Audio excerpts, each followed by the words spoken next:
The girl who won Rome without winning a single trophy. She didn't lift the trophy. She didn't even reach the semifinals. But by the time Alex Eala left Rome, she had accomplished something no tennis player in the history of the sport, not Federer, not Serena, not anyone who had ever held a racket, had quite managed to pull off before. She had walked into a foreign country, captured an entire city's heart, and moved the head of government to act. Not through a speech, not through a campaign, simply through the way she played tennis and the way she carried herself when it was all over. That is the story I want to tell you today. Because if you only looked at the scoreboard, you missed everything. Let me take you back to Rome. Second week of May, 2026. The atmosphere at the Foro Italico was unlike anything this tournament had witnessed in years. The central stadium had been transformed into a rolling sea of Philippine flags, yellow and blue rippling across every section of the stands. And rising from that sea, the chant of Laban, Alex, roughly translated, fight, Alex, bounced off the ancient marble statues that line the grounds of one of the most breathtaking tennis venues on the planet. These were not casual fans who had stumbled in on a whim. These were nurses who had worked overnight shifts and come straight to the stadium still wearing their scrubs. These were caregivers, engineers, domestic workers, the Filipino community of Italy, tens of thousands of people who had left their homeland and built entire lives in a country where they had often felt invisible. For 2 weeks, they had found something to gather around. They had found Alex. She was 20 years old, ranked 42nd in the world when the tournament began. She was not supposed to be the story of the Italian Open. But sport has a stubborn habit of ignoring the script entirely, and Alex Eala had been tearing up scripts her entire career. Her first round match set the tone for everything that followed. She faced Magdalena Frech, the world number 45, in what should have been a manageable opener. Instead, it became the kind of match that would have fractured a less composed player. Frech is experienced, physical, and deeply comfortable on clay. She pushed Alex into a third set, then broke ahead to lead 3-1. The flags stopped moving for just a moment. The crowd held its breath. And then Alex dug in. She saved 9 of 10 break points across the entire match. 9 out of 10. That number sounds almost impossible when you say it out loud, and yet she did it systematically, point by point, with the cold-blooded focus of someone twice her age. She clawed back from 3-1 down in the final set, closed it out, and walked off the court to a noise that could probably be heard from the Coliseum. Her second round win, a clean straight sets performance over 31st seed Wang Xinyu, carried its own particular satisfaction. Wang had beaten Alex earlier in the season in Auckland, a loss that had clearly lodged itself somewhere deep. There is something about watching an athlete quietly return to settle unfinished business that never gets old. By the time the third round arrived, Alex had already climbed from 42nd to 38th in the world rankings on points earned in Rome alone. The Philippine flags had multiplied. The chants had grown louder. The sections of the stadium occupied by the Filipino community had become something close to a festival. And then something happened that stopped every single person in that stadium cold. The door to the central stadium opened. Giorgia Meloni, the Prime Minister of Italy, the first woman ever to hold that office, the leader of the Italian government, walked in and sat down in the front row. Not for a photo opportunity, not for a press moment. She came with her security detail, found her seat quietly, and fixed her eyes on the court. No waving, no posing for cameras. She simply sat down and watched. You have to understand what a staggering thing this was. Prime ministers of Italy do not attend tennis matches. They attend state functions and diplomatic summits and perhaps the occasional Serie A derby when political capital demands it. They do not show up to watch a 20-year-old Filipino player compete in the third round of a clay court tournament. And yet, there she was. Tournament officials scrambled. Photographers swung their lenses toward the front row. And the crowd, which had already been electric, somehow found another gear, because even people who had no interest in Italian politics could feel that something significant had just shifted in the room. Alex was preparing to face Elena Rybakina, the world number 2. Rybakina is one of the most dangerous players on tour, a powerful, precise baseliners with a serve that creates problems for everyone she faces. Coming into that match, She had accumulated 29 wins on the season, the most of anyone on tour. Her ground strokes were clinical. Her serve was a weapon that ranked players far above Alex had spent entire matches struggling to handle. The analysts had already decided the result before the first ball was struck. They expected this to be competitive for maybe a set before the world number 2 pulled away and made it routine. What they got instead was something that left the Prime Minister of Italy leaning forward in her seat, muttering quietly to the person beside her. The first set was extraordinary.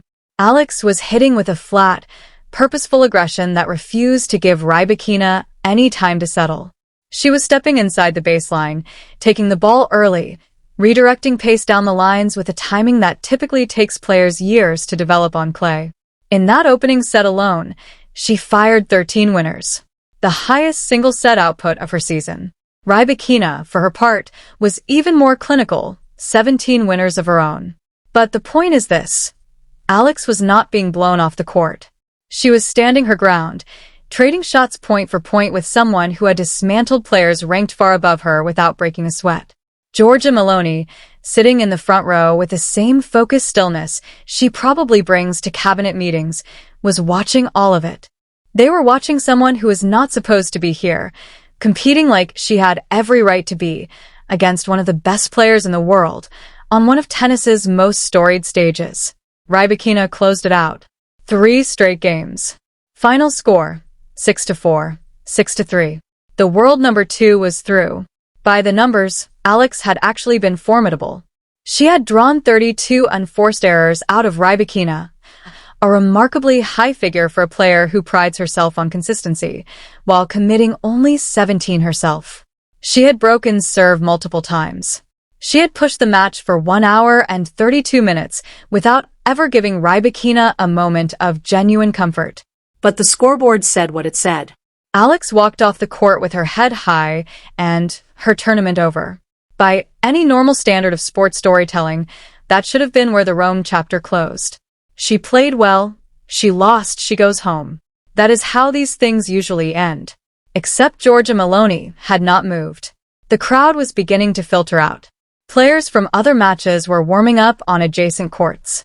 And the Prime Minister of Italy was telling her security detail that she needed to meet Alex. She needed to meet her. Sit with that for a moment. This is a head of government who spent her formative years in Rome's roughest political arenas, who fought her way to the highest office in the country at a time when everyone doubted it was even possible, who had faced opposition, criticism, and every attempt imaginable to define her in terms she hadn't chosen for herself. And something about watching Alex Eala play tennis that afternoon had struck a nerve deep enough to stop her from leaving. Perhaps it was the recognition of a fighter meeting another fighter. Perhaps it was the spectacle of watching an immigrant community find its defining moment in a foreign city. Perhaps it was simply sport doing what it occasionally does when everything aligns, cutting straight through performance and prestige and politics to reach something real underneath. Whatever it was, Meloni wasn't done. The meeting took place in a private suite overlooking the central stadium. Alex, still processing the loss, was escorted there by tournament officials who hadn't told her who was waiting. When she walked through the door, Meloni was standing at the window. She turned around and extended her hand. "Thank you for coming," she said. Alex stood there, not entirely sure what she had walked into. And then Meloni told her, "I watched your entire match. Not just the tennis. The way you carried yourself. The way the crowd responded to you. The way you never gave up even when you were behind." She paused. "That's rare. That's special. And that's why I needed to meet you." Alex's eyes went red. She managed to say, "Thank you, Prime Minister." Meloni shook her head slightly. "Call me Giorgia. We're both fighters. We don't need titles between us." The meeting lasted nearly 20 minutes. Nobody recorded it. Nobody was in the room except the two of them and 1 or 2 members of the Prime Minister's staff. What passed between them beyond those early exchanges remained private. But what came next did not stay private. What came next played out in front of every camera in the building. The press room at the Foro Italico was packed with journalists expecting routine post-match remarks. Perhaps a comment on Rybakina's performance. Perhaps a diplomatic line or 2 about the joy of watching sport at its finest. Nobody expected what they got. Meloni walked to the microphone and paused before she spoke. The kind of pause that tells a room full of experienced journalists that something is coming. I have watched many athletes compete in this country, she began. I have seen footballers lift World Cups. I have watched cyclists conquer the Giro d'Italia. I have witnessed champions in every sport imaginable. She looked toward the door. But I have never seen anything like what Alex brought to Rome this week. The room went completely still. The flags, the chants, the way she fought, not for a trophy, not for a ranking, but for her people. Italy is a country that has been shaped by immigrants, by workers, by people who left their homes to build better lives here. The Filipino community is part of that story. They are nurses, caregivers, engineers, and dreamers. And in Alex, they have found a hero. She let that land. Then she said it. Therefore, I am announcing that the Italian government will establish a special cultural exchange program between Italy and the Philippines, funded by a grant of 500,000 euros in Alex Eala's name. This program will support young Filipino athletes who dream of training in Italy. The room inhaled all at once. Alex did not win the Italian Open. Meloni continued, her voice steady. But she won something far more important. She won the hearts of our people. And for that, we are grateful. Alex was standing in the wings, out of sight of the cameras. When those words reached her, standing alone in an empty corridor backstage, she came apart. Tears ran down her face. She pressed her hand to her mouth and tried to hold herself together. She couldn't. Nobody blamed her. Back in the press room, the applause built slowly, then became thunderous. Journalists who had been scribbling notes stopped scribbling.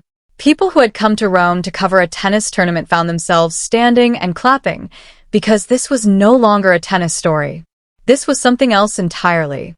Something that didn't have a tidy category.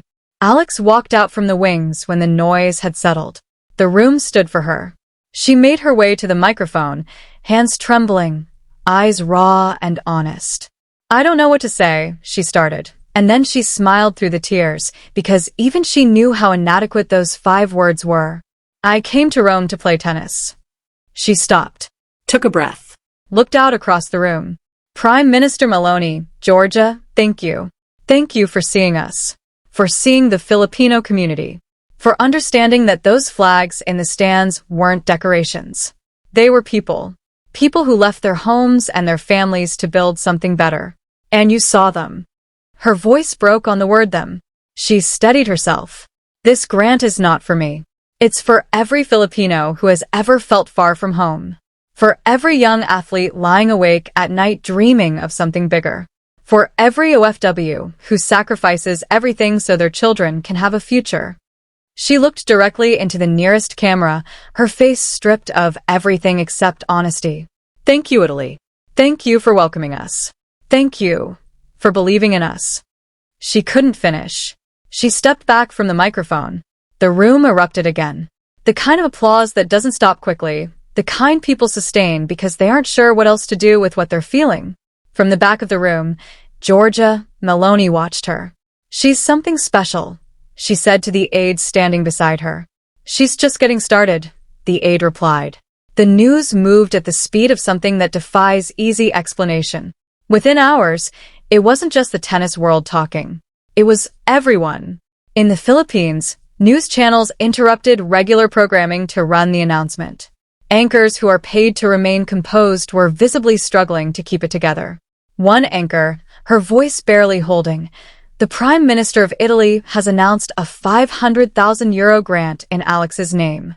This is not a dream. This is real. Social media did what it always does, simultaneously amplify and reduce. But in this case, it mostly just amplified.